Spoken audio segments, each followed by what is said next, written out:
Au cours de cette recherche, j'ai rencontré des personnes venant de la côte, de la montagne et de la jungle du Pérou. Leurs témoignages vont nous éclairer pour comprendre l'impact négatif que la corruption politique pourrait avoir sur la vie des citoyens.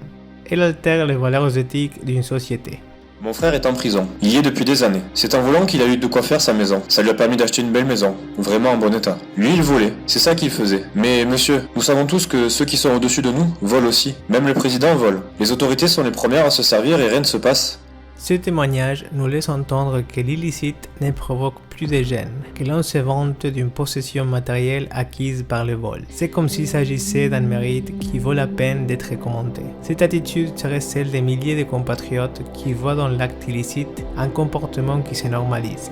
À cet égard, la recherche internationale indique que la corruption politique a un impact négatif sur la valeur de l'honnêteté et sur l'application des normes dans une société. Si la malhonnêteté des hommes politiques est fréquente, qu'elle n'est pas punie et qu'elle est même acceptée parce que tout le monde le fait, elle deviendra la norme qui régit le comportement au sein d'une société. Les gens la verront comme quelque chose de quotidien et même de justifiable.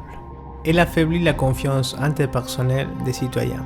Il y a des sous populaires ici, mais je n'y vais pas. Ils y vont juste pour se battre. On nous donne les restes et ce n'est pas préparé comme il faut. Le riz, par exemple, n'a aucun goût.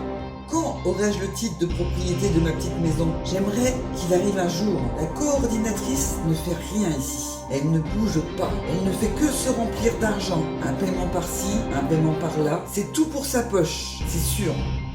Il existe beaucoup d'informations scientifiques à ce sujet. Par exemple, Seligson, 2002, souligne que la corruption en Amérique latine détruit la confiance interpersonnelle entre les citoyens. Richey, 2010, indique qu'une augmentation du taux de corruption du gouvernement conduit à une détérioration de la confiance envers nos semblables. En d'autres termes, lorsque les gens perçoivent que leurs autorités sont plongées dans les actes de corruption, cela n'entraîne pas seulement une perte de crédibilité de ces autorités, mais une méfiance généralisée qui irradie tout le monde, les gens ordinaires, les personnes communes, en laissant penser qu'elles sont souvent peu dignes de confiance. Le rejet, l'éloignement et l'indifférence à l'égard de tout ce qui a trait à la politique de la part des citoyens.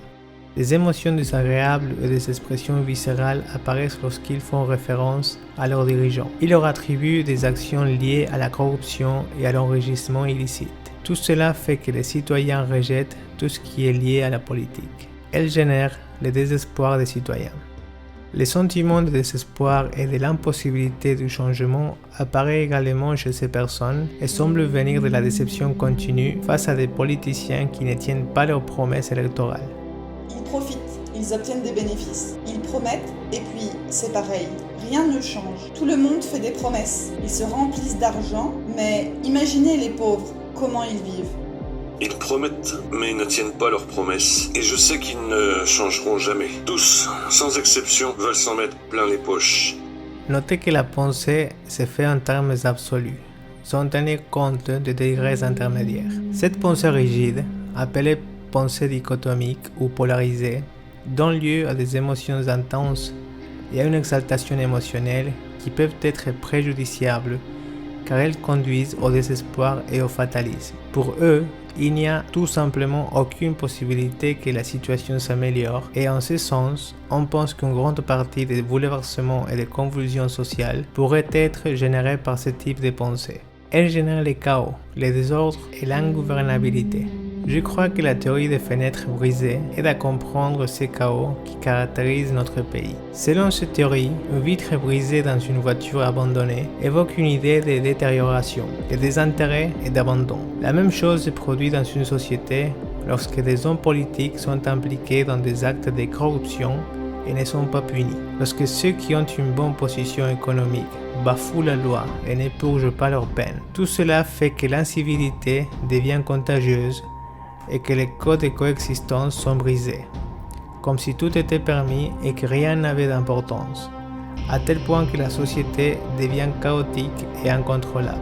Il est donc urgent de mettre un terme à cette corruption qui ravage notre pays. Et dans ce sens, on peut proposer les stratégies suivantes.